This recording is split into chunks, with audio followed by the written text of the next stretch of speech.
One of the biggest success stories of the past decade in video games has been the breakout popularity of the Yakuza franchise outside of Japan. The success of Yakuza 0 in the West spurred Sega and Ryuga Gotoku Studio to redouble their efforts on delivering more timely localized releases, and eventually also bringing the series to many more platforms, PC and Xbox coming after the mainstay of the franchise, which was on the PlayStation. Up until now, though, Nintendo has been left out of this party, but with the Nintendo Switch 2 and Yakuza 0 Director's Cut, they're finally getting an invite. Yakuza 0 is, as you can infer from the name, a prequel. Set 17 years before the events of the original game, which was remade a little bit later in Yakuza Kiwami, we get to see the origins of up-and-coming Yakuza Kazuma Kiryu and his fledgling rivalry with cabaret club manager Goro Majima, and it's all set in the tail end of the 1980s with all of the glitz and glamour and excess that this period had. We got to play a chunk of the early story mode, starting in Chapter 3, just as Majima is on the search for a new headliner for his club, running around town, getting into scraps with both local thugs and an old man that is insistent on training him in multiple styles of combat, and of course checking out the local arcades.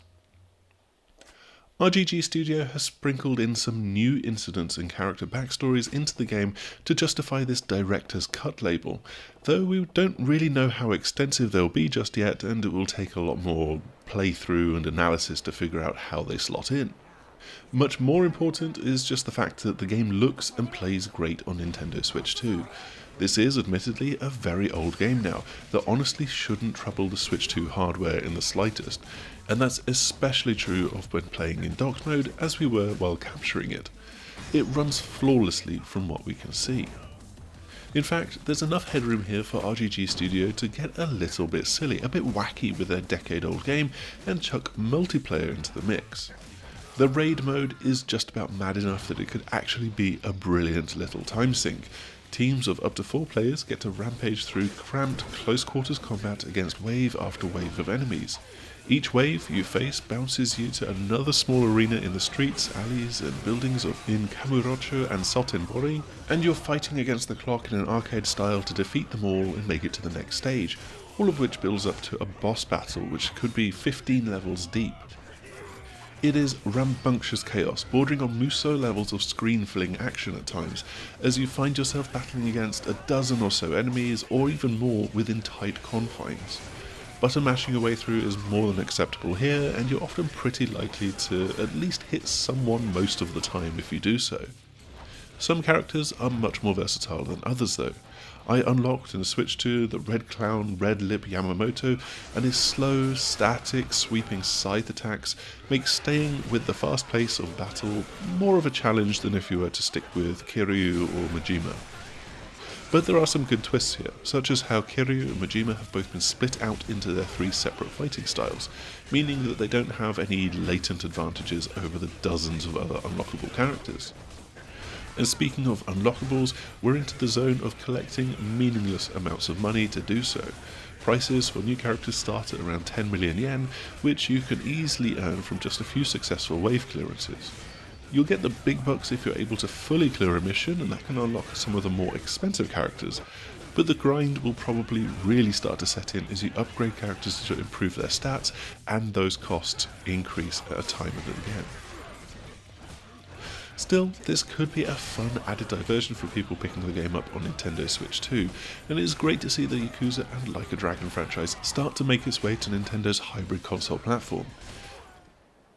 We didn't try out the handheld mode, but that is absolutely going to be part of the appeal of getting this on Switch 2.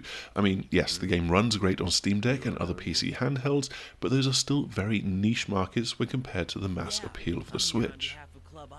So, all in all, if you've played the game elsewhere already, there's probably relatively little incentive to pick this up again on Nintendo Switch 2. But this is opening up a new audience for the franchise, and that is always good to see. That's all that we've got for our hands-on with Yakuza 0 Director's Cut on Nintendo Switch 2. We're obviously very close to the launch of the console, and therefore the launch of this game on the 5th of June, and so we will be returning to this game in the not too distant future for a proper evaluation. In the meantime, make sure to like, subscribe, click the bell icon to get notifications, all of the usual YouTube things, and hopefully we will see you again soon. Goodbye! Some Lord of the Night you are. Sounds friggin' pathetic if you ask me. You that hard up for cash, or what? Well, I'm sorry to break it to you, but getting down and licking our boots ain't gonna get you out of this one. Hey, you're welcome to shine 'em, though. You fellas got me right. Yeah? My customer is my king.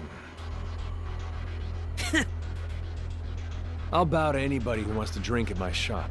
Lick their boots, too. But if you ain't a customer, that's different. And if you're some sorry punk begging to get served, well, you're gonna find I'm more than willing to accommodate. That smug talk's gonna sound funny coming from a busted mouth. Do him, boys!